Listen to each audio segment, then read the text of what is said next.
L'info sur le droit de la famille et des enfants, c'est sur le www.radiocapitole.fr.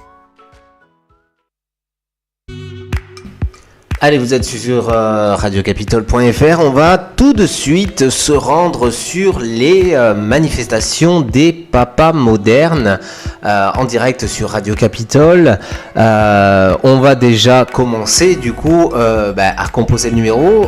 Théo, juste le temps que je compose le numéro, petit jeu pour gagner l'application. Je te le fais rappeler à tous nos auditeurs et lecteurs. Pour gagner l'application Radio Capitole gratuitement à télécharger sur le Google Play Store, et rien de plus simple, on affiche l'image sur la page officielle de Radio Capitole Facebook.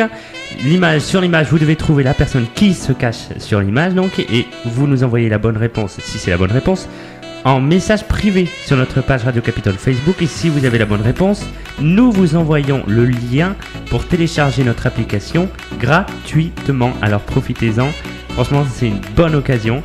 Donc, et bonne chance à tous, bien sûr. Allez, composition du numéro de téléphone d'ici 2 petites secondes. Le temps pour nous de baisser un maximum la musique pour que Stéphane nous entende, tout comme nous entendrons Stéphane. Composition du numéro de téléphone, nous appelons Stéphane en direct sur la manifestation des papas modernes. Voilà, c'est pour tout de suite. Et c'est pas les papas grimpeurs, c'est les papas modernes. Oui, allô ? Oui, Stéphane, bonjour. Bonjour Julien, ça va ? Oui, alors c'est à vous qu'il faut demander. Comment ça va ? Écoute, là on est à Châtelet, il y a une dizaine de personnes. On a Oui. un peu de passage depuis ce matin.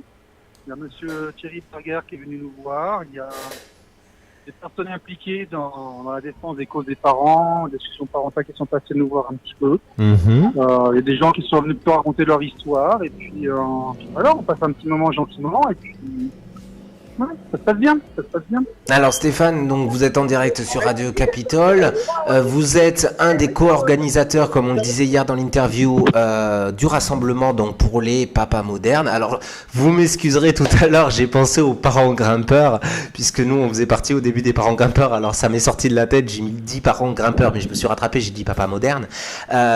Vous avez démarré votre action à quelle heure ce matin ? Ou cet après-midi ? Bon.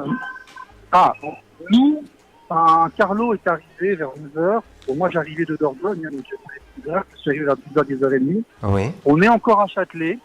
On y sera, je pense, jusqu'à 3-4 heures. On verra comment ça va se passer. Après, j'ai eu des nouvelles des autres stands. Ça marche très bien à Nantes. Oui. Ça marche très très bien à Nantes. Ils ont même carrément des bâches. Ils ont un peu de musique. Et bon, ils sont très virulents à Nantes, hein. Ils ont été très sensibilisés. Ils ont eu François qui les a interviewés hier avec une petite vidéo qui était sympa, qui expliquait bien. Oui, que l'on a diffusé également sur Radio Capitole. Oui, tout à fait. Très intéressant. C'était bien fait, puis ils expliquaient bien. C'était intéressant de voir que le discours qu'on porte et qu'on tient a été compris. A été relayé, a été bien porté. Voilà, moi, j'ai trouvé Sébastien Chartier excellent durant son interview. J'ai trouvé Sébastien Martin aussi très bien dans ses explications. C'est bien de montrer ça aux gens. Alors, ce qui était super dans cette vidéo... C'est pas pour nous, hein, c'est la police, là, mais c'est pas pour nous, voilà. Ce qui était super dans cette vidéo, et ce qui était très intéressant, c'était de voir que malgré la douleur, on va prendre l'exemple de Sébastien, mais malgré cette douleur paternelle, d'être en manque de son enfant, on s'est rendu compte... il parlait il portait haut et fort la voix de tous les autres papas. Et ça, c'était intéressant de voir que cette personne était très attachée à ce que ce soit une généralité ou qu'on reconnaisse enfin la possibilité pour un enfant d'être autant avec son papa qu'avec sa maman et de partager autant de moments. Oui, tout à fait. Alors ça, c'est quelque chose qu'on a planifié entre nous avant. Hein. On a un engagement comme ça national. On ne peut pas se permettre de porter que sa propre histoire. Pardon ? Allô ? Oui, non, on vous écoute. Allô ? Je disais oui, quand on a un engagement comme ceci pour une cause nationale, on ne peut pas se permettre de ne porter que sa propre histoire et de parler de soi. Il faut devenir porteur de toutes les histoires de l'environnement dans lequel on est. Et je trouve qu'ils l'ont très bien fait.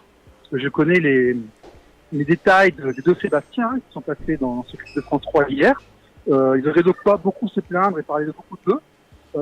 C'est pas leur logique, c'est pas leur dynamique. Et effectivement, ils sont dans une logique où, quand ils s'adressent dans le cadre du mouvement, c'est pour améliorer le bien commun. Et est-ce qu'il y a des magistrats ou des personnes du tribunal qui sont venus à votre rencontre? Non. Par contre, ce matin à Toulouse, il a fallu forcer un peu pour mettre le stand, parce que monsieur le président du tribunal a indiqué qu'il n'avait pas reçu d'email et qu'il n'était pas d'accord. Il a fait expliquer à monsieur le président du tribunal qu'il présidait dans son tribunal, mais que la voie publique le précise pas lui. Donc on a expliqué, on a dit qu'on n'avait pas été terroristes, on était des personnes gentilles, qu'on avait un stand. Il a quand même fallu que Gaël et moi nous discutions avec la sécurité du PGI de Toulouse pour que il y a un petit chapiteau, hein, il y a un stand avec un toit qui est tenu par routine, pour qu'ils puissent s'installer. On voit bien qu'ils n'aiment pas tellement ce qu'on est en train de faire. Donc on le fait, mais il est évident qu'on n'est pas très populaire au niveau des PGI pour ce qu'on est en train de faire. Et est-ce que hier dans l'interview on parlait de 22 tribunaux qui étaient où c'était sûr qu'il y allait avoir cette manifestation des papas modernes pour l'équité parentale. Est-ce que vous avez eu connaissance d'autres endroits qui se sont mis en place aux derniers instants? J'ai pas encore pu voir mes emails. J'ai pas encore pu faire vraiment de recherche Google non plus. Ah, le tribunal n'a pas voulu vous donner la Wi-Fi, hein, c'est ça?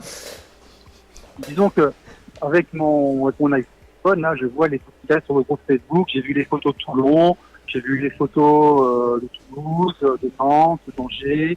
Là, j'ai vu passer celle d'Orléans, Bourg-en-Bresse. Bon, ça se passe bien. Il y a un peu de monde, les gens discutent, c'est bon enfant. J'ai parlé à William ce matin, tout va bien à Mulhouse aussi. Il faut que j'appelle Besançon là pour savoir comment ça va, mais non, ça se passe extrêmement bien. Après, comme on l'a dit, c'est extrêmement calme. Hein. La plupart des cas, il y a 2 tréteaux, une table, on discute avec les gens, on donne un peu les prospectus, et puis c'est très apaisé. Hein. On n'est pas du tout dans une note ou une énergie négative. Hein. Oui, on est en train de demander à accéder à nos enfants. Donc, et puis vous êtes totalement dans une attitude totalement passive, plutôt expliquer les choses plutôt que comme des opérations qui auraient pu être ce qu'on appelait avant des opérations coup de poing. On est plutôt dans une situation où c'est beaucoup plus calme, beaucoup plus posé, et que vous êtes ouvert au dialogue et que ce que vous voulez, c'est qu'on entende votre parole. On veut mamouner, on veut l'application des lois, on va pas être transgressé. Ça va pas aller avec. Tout à fait. Donc, on est dans une logique, effectivement, où on sensibilise les acteurs. Alors là, par contre, effectivement, on a un discours qui n'est pas super sympa à entendre, hein, parce qu'on est en train de dire aux gens, s'il vous plaît, faites votre boulot. Les lois existent, appliquez-les, faites votre travail comme il faut, les de le faire. C'est vrai que c'est pas, c'est un peu cash. Par contre, la façon de le faire est très à l'Indira Gandhi. Enfin, voilà. On est en passé pour le moment, on discute entre nous, on fait des rencontres, on fait sur nos adresses, dans la gentillesse. D'accord, ok. Qu'est-ce qu'il y a est-ce qu'il y a plus, vous avez écho qu'il y a plus de monde sur certains tribunaux que d'autres? Par exemple, hier, vous me parliez qu'en Bretagne, il y avait beaucoup plus d'implication dans certains éléments. Oui. Est-ce qu'aujourd'hui, ça se ressent, par exemple? Non, parce que on ne s'est pas encore parlé. Moi, depuis ce matin, j'ai parlé à beaucoup de gens là à Châtelet. Il y a un petit peu de passage. On a passé pas mal de temps avec le projet de M. Daguerre à la Pampa. Hein. Il est en train de créer. Par exemple, il y a peut-être énormément d'énergie qui veut les mêmes choses au même moment. Donc, on va voir comment on pourra synchroniser par rapport à ce genre de choses. Mais j'ai pas encore les résultats. C'est un petit peu tôt. Il faudra laisser passer quelques jours et on mettra à jour le site. On mettra les photos pour chaque rassemblement et puis on fera un bilan comptable. Là, pour le moment, c'est forcément le. Disons que si on est entre une grosse dizaine, une quinzaine de personnes constantes pour chaque rassemblement avec le passage, on va dire qu'on est entre 30 et 40 personnes minimum par point de vue. Soit 22, on va approcher le millier. Je pense que c'est un chiffre pessimiste. Donc déjà, on est meilleur que de mettre 300 personnes devant l'Assemblée. C'est ce que vous disiez hier, tout à fait. Un certain nombre de personnes sur le pays. Et surtout, il y a beaucoup de gens qui prennent les tracts et qui disent « Ah ben, je vais l'envoyer à mon député. Ah bah je vais l'envoyer au maire. Ah bah je vais l'envoyer au tribunal. Ça, bon, je pense que des gens qui vont entendre parler, ils vont entendre parler un petit peu. Voilà. Stéphane, Voilà. j'ai Théo qui est là, c'est notre collègue qui travaille donc sur Radio Capitole. Il a une question très simple à te poser. Théo. Bien sûr. Alors bonjour Stéphane. Moi j'aurais une Bonjour, question. Théo. Est-ce qu'il y a des mamans avec vous aujourd'hui? Oui. Là, par exemple, là tout de suite, je vois 3 madames qui sont avec nous. Il y a, bon, je vais pas non plus donner de détails, mais il y a 3 mamans qui sont avec nous. Une qui est une habituée à m'expliquer des groupements de père. C'est en tant qui que grand-mère, C'est qui et tout ça, C'est pratiquement. qui Tout à fait. Et on a 2 victimes, là, très clairement, qui ont fait leurs enfants pour des raisons incompréhensibles. Qui ont demandé d'ailleurs, mais c'est que pour les papas. Je dis non, pas du tout. L'équité parentale, c'est pour tout le monde. Nous, on veut que les lois soient appliquées, qu'on ne puisse pas nous enlever accès à nos enfants sans raison valable et justifiée, et ce, quel que soit le parent. Il n'y a aucune négociation par rapport à ça. On n'est pas en train de demander un avantage quelconque, donc on est ensemble pour cette chose. Oui. Est-ce qu'il y a, Stéphane aussi, j'y pensais, on en avait discuté avec Sébastien lors de l'interview qu'on avait faite il y a un mois.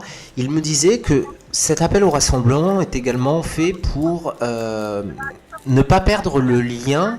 Alors, je ne sais pas comment on va l'exprimer, mais par exemple, quand un enfant est séparé de son papa, il arrive très souvent qu'il perde le lien avec la famille aussi entièrement paternelle, les grands-parents paternels, et vice-versa si c'est une maman qui est séparée et qui n'a pas de lien avec son enfant, où l'enfant se détache totalement de tout le reste de la famille. Eh oui. La non-application des lois dès l'origine du conflit familial entraîne une somme de conséquences extrêmement importantes. Si on appliquait les lois dès le début du conflit, rapidement, efficacement, les enfants garderaient contact avec leurs 2 familles, les 2 composants éducatives et tout ce qui va autour, en gardant leur environnement. Ne pas le faire, il y a tout ce qui va avec. Il y a effectivement l'oblitération des grands-parents, des oncles. C'est un gros paquet qui arrive avec un ruban rose dessus. Il y a tout qui est marqué dessus. Donc il suffirait, déjà au moins pour le départ, d'appliquer les lois. Et puis surtout la grosse demande, c'est que si l'un des 2 parents demande à participer au moins à 50% à l'éducation de son enfant, il faudrait ne pas pouvoir lui refuser, quelle que soit la vie de son enfant. C'est impensable. Quitte à mettre une autorité tierce entre les 2, je crois que les économies réalisées seraient tellement importantes qu'on pourrait augmenter drastiquement l'allocation familiale, par exemple. Est-ce que, pour parler un petit peu de concrètement pour ceux qui ne peuvent pas vous suivre aujourd'hui et qui n'ont pas pu se déplacer, puisqu'il y en a certains qui n'ont pas pu se déplacer, et ça on le sait puisqu'on a regardé un petit peu, on a visualisé un petit peu ce qu'il y avait sur les réseaux sociaux ce matin, et il y en avait beaucoup qui étaient très peinés de ne pas pouvoir vous suivre. Est-ce qu'il y aura d'autres manifestations de ce genre ? Écoutez, déjà pour l'instant, vu que c'est où je veux le faire, tous ces gens-là, on leur dit, vous allez sur le site équitéparental.com, vous regardez le matériel de communication, il y a des brochures, des affiches, vous imprimez les choses qui vous parlent et qui vous sensibilisent, et vous les envoyez à votre maire, à votre député, à votre tribunal. Voilà, vous investissez dans quelques timbres, vous faites ça, et vous aurez à partir de ça à l'édifice. Après, pour la suite, nous avons des idées. Il y aura autre chose, nous aurons des idées. Toujours dans un but de sensibilisation des acteurs du terrain. Après, s'il y a des politiques qui veulent parler, nous on veut bien. Il faut savoir que la quantité d'énergie dépensée pour ces gens-là pour avoir un résultat sur notre commune est assez extraordinaire, surtout quand on est en province. Bon, peut-être que c'est pas... Il faut aussi qu'ils arrivent à nous convaincre qu'ils sont capables de faire changer les choses, parce que depuis 15 ans, j'ai pas vu grand-chose. Voilà. Donc on va regarder. Moi, j'entends beaucoup de plaintes par rapport aux avocats. Puis c'est une analyse qu'il va falloir faire après, de toute façon, non ? Oui, tout à fait. Sur le long terme, les retombées peut-être ? Tout à fait. Il faut qu'on se structure mieux, qu'on s'organise mieux. On voit les personnes qui ont émergé, parce que bien évidemment, nous ne sommes plus 3 aujourd'hui, mais nous sommes au moins 15 ou 20 à être actifs. Il faudra en tirer les conséquences.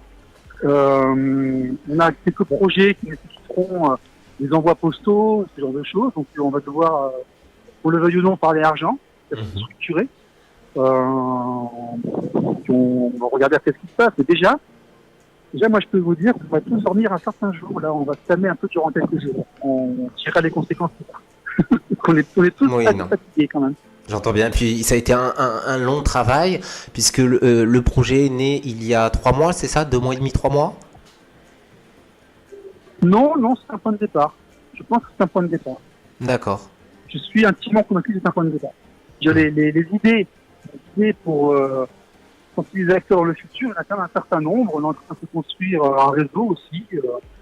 Je pense que si on veut être acteur de notre environnement pour essayer de rendre le monde meilleur, c'est possible. C'est possible. Il y a beaucoup d'actions à envisager. On fera des sondages en ligne, on demandera l'avis des gens aussi, mais on verra. Il est évident que c'est pas ce que c'est aujourd'hui qui va révolutionner le monde. Mais grain de sable par grain de sable, ce doit s'arrêter. Bon. Stéphane, vu que vous êtes en direct et qu'il doit y avoir des personnes avec vous, est-ce qu'il y a des dédicaces à faire, un petit message à laisser passer pour nos auditeurs et nos lecteurs ou éventuellement vos enfants? Carlo, est-ce que tu veux parler un peu à la radio? Non. Tu veux pas parler à la radio, Carlo? Non. Carlo ne veut pas L'organisateur parler. de Paris, il a pas envie de parler. Allez, courage, Carlo. C'est dédicace à Carlo Composelli, là, qui a fait tout le travail à la préfecture et autres. Je ne veux pas parler, mais bon. Bah, dédicace à Quelqu'un lui, veut en tout parler à cas. la radio? Je veux dire bonjour à la radio sur le Capitole. Je sais pas. Bon, quoi qu'il se passe de toute façon, quoi qu'il se passe, je suppose que vu le nombre de personnes, vu le nombre de tribunaux que vous avez visés dans le cadre des manifestations, on embrasse fort tous les enfants. C'est ça qu'on va se dire pour terminer. J'ai pas très bien entendu Julien, excuse-moi, il y a un camion qui passe en même J'étais temps. en train de dire, vu le nombre de tribunaux que vous aviez visés dans le cadre de votre manifestation, on va tout simplement pour terminer, pour s'exprimer sur une dernière note, embrasser tous Attends, nos j'ai une idée enfants. là, j'ai une idée. Fais-nous rapidement. Mais quelle est cette idée? Je vous entends, allez-y, dites-le. Allô? Oui, allô? Oui, allô? Allô? Oui, bonjour. Je suis là parce qu'en fait, c'est pour aussi avoir des contacts pour mon dossier. Je suis une meuf depuis 12 ans. Actuellement, visite réduite de 4 heures par mois et même ces 4 heures, je vois pas ma fille. Je ne sais pas si l'interlocuteur vous a parlé aussi des problématiques d'aliénation parentale, c'est-à-dire que ma fille a 15 ans et elle dit qu'elle veut me voir. Et en 12 ans, je l'ai quasiment pas vue. Parce que quand j'avais des droits de visite, son père faisait des non-présentations d'enfants. J'allais au commissariat, et même c'est qu'au commissariat, je me faisais jeter par les policiers qui refusaient d'enregistrer. Ou alors des mains courantes, mais ça n'a aucune sanction. Je suis allée devant une déléguée du procureur où là, je suis tombée quasiment de ma chaise. J'étais victime d'une infraction non-présentation d'enfants. Et en fait, cette personne qui n'est pas magistrat décidait de me suspendre mon droit de visite accordé par une cour d'appel à Paris. Cette personne-là n'était pas magistrat? Alors, les délégués du procureur qui sont dans les tribunaux, comment vous dire, les tribunaux sont engorgés en France, donc quand on porte plainte pour non-présentation d'enfants, ça ne va pas au tribunal correctionnel, ils essayent de trouver une médiation. Ils appellent ça la médiation pénale. Donc, ils désignent une personne. Donc un médiateur pénal. Il désigne une personne qui s'appelle délégué du procureur, qui n'est pas magistrat, qui n'a pas la qualité d'un magistrat, qui n'a pas autorité pour prononcer une décision. Tout à fait. Et cette femme a décidé de me suspendre un droit de visite accordé par la Cour d'appel de Paris, sachant que c'est au tribunal de grande instance de Bobigny et que la Cour d'appel, elle est supérieure au tribunal de grande instance de Bobigny. Donc en fait, les problèmes que j'ai, c'est avec la juridiction de Bobigny en Seine-Saint-Denis. J'ai fait appel en 2008 d'une décision qui m'avait tout retiré sur ma fille. En 2011, on m'a rétabli l'autorité parentale conjointe. Et quand je suis retournée à Bobigny pour exercer mon droit de visite, je me suis heurtée à un refus du père parce qu'il sait très bien que derrière, les droits de visite, le parent ne respecte pas, il n'y a pas de sanction. Ou alors il faut payer un avocat, faire une citation directe pour aller au tribunal correctionnel. Je n'ai pas d'argent pour payer un avocat.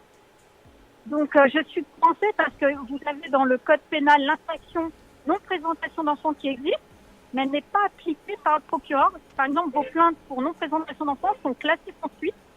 Ou alors on vous renvoie sur une médiation pénale qui ne règle pas la situation. Alors, on me dit, vous verrez pas votre fille. On vous suspend votre visite. Donc en fait, pendant des mois, je l'ai pas vue. Après, le père a ressaisi un juge aux affaires familiales et ma fille a été entendue, elle veut pas me voir. Donc, j'ai fait à la juge une enquête sociale, une expertise de ma fille.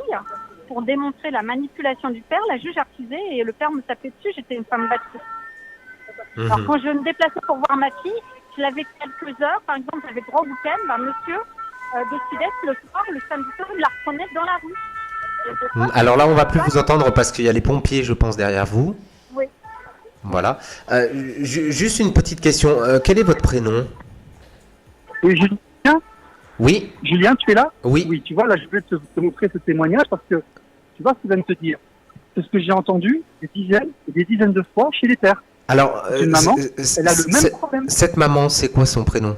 Est-ce qu'on peut lui donner Tu un vois, prénom? elle a le même problème que nous. Elle a le même problème que nous. Alors, le problème, il est juste bien Stéphane, au-delà est-ce de que la tu nous défense de la entends? vie des pères. Il est bien au-delà. C'est la défense des parents, en fait. Est-ce que tu nous entends? Qui ça? Là, tu nous entends, nous? Moi, je t'entends. D'accord. Alors, la question que j'étais en train de poser, justement, enfin, que j'allais poser à cette dame, mais je connaissais pas son prénom. C'est quoi son prénom? Ah, pardon.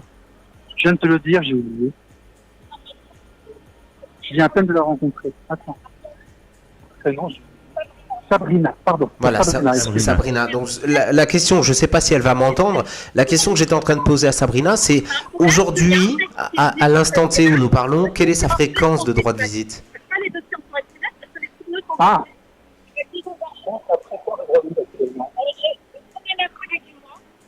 Allô? Oui. C'est le premier mercredi du mois, 4 heures. Après les Donc en cours de visite midi et demi à médiatisée. 16h30 et... Comment? En visite médiatisée?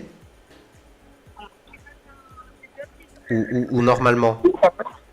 Allô? Oui. Oui, Allô? Oui, Sabrina. Oui, là, c'est mieux. Oui, donc j'ai 4 heures par mois pour voir ma fille. D'accord. La question que je posais, c'était est-ce que c'était en visite médiatisée ou en visite normale? Non, c'est des visites normales. En fait, je vais la chercher D'accord. après les cours du lycée. D'accord. Aujourd'hui, C'est vous pas êtes de visite confronté encore à médiatisée. vous êtes confronté à des non-représentations d'enfants encore? Bah, le premier mercredi du mois de mai, je me suis rendue au lycée et le lycée m'a dit elle est absente ce jour. D'accord. Et Donc, donc, j'ai pas vu ma fille, je suis allée au commissariat et on m'a juste pris une main courante. d'accord. Et les Très mois bien. précédents, j'ai pas vu ma fille parce que son père l'avait scolarisée dans un établissement privé catholique sans mon accord. Il ne m'avait pas communiqué l'adresse, donc je ne pouvais pas savoir où elle était. À la rentrée de septembre, elle était inscrite administrativement dans un lycée public dans le Val d'Oise. Donc je suis allée là-bas et quand j'ai parlé avec la proviseure, elle m'a C'est dit mais courant, on n'a ça. jamais Ouais, vu c'est cette courant. fille. Et moi, je ne savais pas où elle était, elle me l'a à la mi-décembre. Donc, il me cache l'adresse pour pas que je puisse exercer les droits de visite. Après, quand j'ai l'adresse, j'y vais, je la vois pas. Très bien. Bon, Sabrina, est-ce que vous connaissiez Radio Capitole? Non, je connais pas du tout. Voilà. Eh bien, écoutez, ce que je vous propose, Sabrina, c'est que moi, de fonction éducateur spécialisé, je vais pouvoir vous aider un petit peu, vous donner un maximum de conseils juridiques. Alors, on le fera hors antenne. Ce que je vous propose, c'est de rencontrer donc du coup Stéphane. Stéphane va vous donner nos coordonnées et on vous propose de nous contacter. Dès que vous le pouvez, vous nous contactez et moi, je vous répondrai directement et on essaiera de dépatouiller tout ça. Ça vous va? Oui, ok. Voilà Sabrina. Vous me repassez Stéphane, je vous remercie Oui, Sabrina je vous repasse. et surtout n'hésitez pas à nous contacter. Ok, Julien. Oui Stéphane, on va s'arrêter là pour cet après-midi puisque nous on a encore un planning chargé. En tout cas merci, très beau témoignage de Sabrina également. Très, Voilà, écoute, très merci poignant. d'avoir appelé. Mais Voilà, donc je l'ai invité. Passer, Voilà, je l'ai invité à prendre la tâche avec nous, où je te laisse le soin de lui donner nos coordonnées. Voilà. on a eu beaucoup de témoignages concordants. On a eu celui de Mohamed, on a eu celui de Carlo, on a eu celui de Patrick, Voilà. on a eu celui de Jean-Louis, on a eu beaucoup de gens. Puis on a eu aussi Sabrina, puis on a eu aussi, comment elle s'appelle tout à l'heure. Le problème est beaucoup plus vaste du côté des pères. Et, le souci, Mais là, c'était très ce reportage était très intéressant. Ce témoignage, pardon, était très intéressant de sorte que effectivement cette maman vit le même calvaire que ce qu'un papa vit habituellement. Et là, c'est l'exception en elle-même où là, il se trouve que c'est une maman qui vit ce calvaire. En fait, tu es en train de comprendre que les plaintes pour NRE, c'est pas qu'ils les instruisent pas quand c'est le père, c'est qu'ils les instruisent pas du tout. Du tout à fait. C'est ça que tu es en train de comprendre. Mais bien sûr, c'est ça qu'il faut comprendre de toute façon, et c'est l'article qu'on avait fait la semaine dernière où sur le cadre de 25 000 plaintes, il n'y a pas, c'est une généralité. Effectivement, on dit que bien souvent les plaintes sont classées sans suite concernant les papas, mais il y a aussi énormément de plaintes qui sont classées sans suite pour les mamans.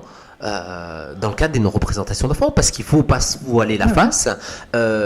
Les papas, ils ont des responsabilités, les mamans ont des responsabilités, et la problématique réelle, c'est qu'on a des mamans qui ne représentent pas les enfants, et on a des papas qui ne représentent pas les enfants aussi. Et ça, tu as aussi une impression d'aléatoire, parce que tu as aussi certains cas où quand le papa ne ramène pas l'enfant, ça se termine, ou vous le plainte sur TF1. On a aussi des cas où la réaction est extrêmement virulente. Elle est disproportionnée. Absolument, totalement disproportionnée. Donc on alterne entre la disproportion et la non-exécution. En fait, c'est bazar, Okay. Alors là, Julien, merci beaucoup. Oui. Voilà, donc on va terminer là-dessus, Stéphane. En tout cas, merci, un grand merci, bon courage à vous. Si vous n'avez pas terminé, vous comptez terminer vers quelle heure, Stéphane? Bon, je sais pas, on va voir. Là, pour l'instant, il fait beau, c'est agréable, il y a des bons sandwichs. Effectivement, chez nous on aussi. Passe un bon moment. On verra bien. Mais écoutez, passez un très bon moment. Surtout, n'hésitez pas, si vous avez des personnes qui sont dans le cas de Sabrina, à leur demander de prendre contact avec nous. On peut les aider gratuitement, je répète, gratuitement. On leur donner des conseils. On ne traitera pas leur dossier, mais on pourra leur donner tous les conseils utiles et juridiques par l'intermédiaire de l'association Radio Capitole Béarn. C'est avec grand plaisir. À très bientôt. Merci beaucoup. Merci. Bonne journée à tout le monde. Merci. Bonne journée. Au revoir. Bien voilà. Et ben voilà. Voilà la petite interview en direct des papas modernes sur Radio Capitole. Vous pourrez retrouver cette interview.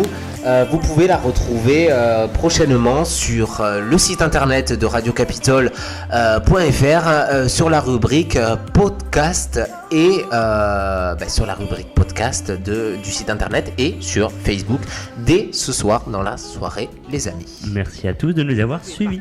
Sur le forum de Radio Capitole, il y en a pour tous les goûts, il y en a pour maman, pour papa, pour papy, pour mamie, pour tata, pour tonton, pour mon frère, ma soeur. Radio Capitole, c'est le forum, la web radio et la chaîne de l'info pour le droit